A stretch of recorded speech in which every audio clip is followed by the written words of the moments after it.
అందరికీ నమస్కారం. ముఖ్యంగా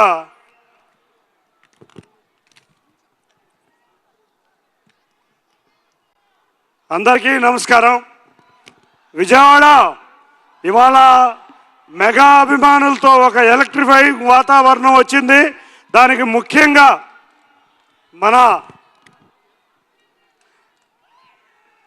మన రామ్ చరణ్ గారికి విజయవాడ ఈ కార్యక్రమాన్ని తీసుకొచ్చి మనకు ఆనందం పంచినందుకు ఈ విజయవాడ నగర ప్రజల తరపున ధన్యవాదాలు తెలుపుకుంటున్నాం సార్.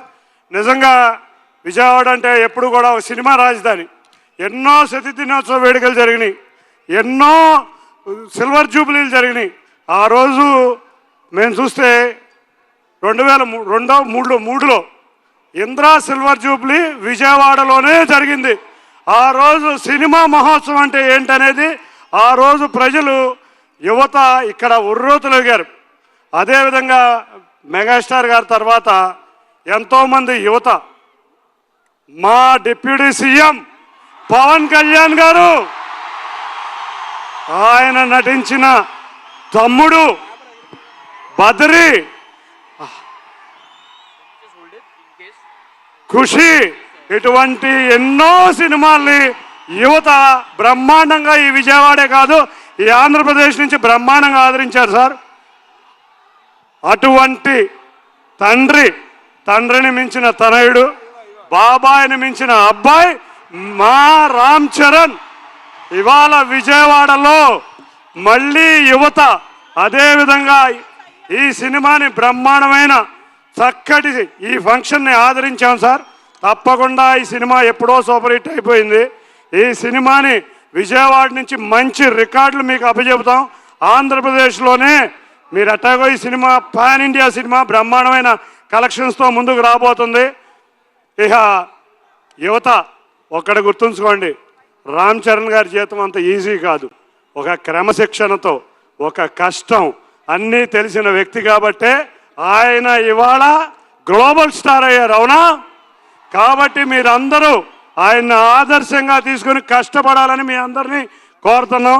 తప్పకుండా సార్ మా ఇంకో కోరిక, ఈ విజయోత్సవ వేడుక మళ్ళీ విజయవాడలో కానీ ఈ ఆంధ్రప్రదేశ్లో అన్ని ప్రాంతాల్లో పెట్టాలని కోరుకుంటున్నాం. ఇక ప్రొడ్యూసర్లు నిజంగా కోరాం, ఎట్టి పరిస్థితుల్లో విజయవాడలో ఇందిరా తర్వాత ఒక పెద్ద ఈవెంట్ లేదు మాకు, తప్పకుండా మీరు మంచి ఈవెంట్ పెట్టాలి మా విజయవాడ ప్రజలందరూ కోరిక అని అనగానే వాళ్ళు సహకరించి మీ దగ్గర పర్మిషన్ తీసుకుని మాకు ఇచ్చినందుకు ధన్యవాదాలు సార్. నేను కూడా ఆంధ్ర క్రికెట్ అసోసియేషన్ ప్రెసిడెంట్ని సార్. మీ సినిమాలో మీ బ్యాటింగ్ బ్రహ్మాండంగా ఉంది. మీ షాట్ని మేము ఏసీఏలో కాపు కట్టుకున్నాం సార్. ఆ షాటు రేపు మాకు ఏపీఎల్ స్టార్ట్ అవుతుంది 9వ తారీఖు నుంచి 30వ తారీఖు దాకా. ఆ షాటును మేము ప్రతి స్టేడియంలోనూ చూపించబోతున్నాం. మీ పర్మిషన్ కొంచెం కావాలి దానికి. తప్పకుండా ప్రొడ్యూసర్ గారిది, డైరెక్టర్ గారిది పర్మిషన్ తీసుకున్నాం.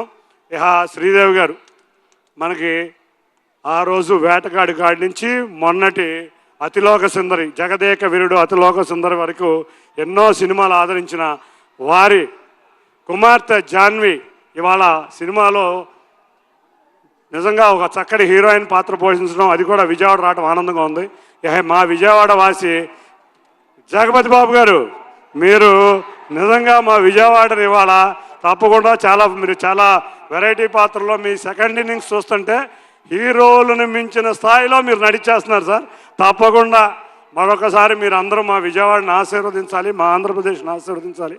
ముఖ్యంగా మా మెగా అభిమానులకి ఇంత కానుకిచ్చిన మీ అందరికీ మరొక్కసారి ధన్యవాదాలు తెలుపుకుంటూ అందరికీ మరొక్కసారి ఈ విజయం ద్వారా మళ్ళీ రామ్ చరణ్ గారిని విజయవాడ తెచ్చుకుందామని తెలియజేసుకుంటాం. అందరికీ ధన్యవాదాలు. Thank you. అన్నిటికన్నా ముఖ్యంగా 2 ఆస్కార్ అవార్డు గ్రహీతలు వచ్చారు.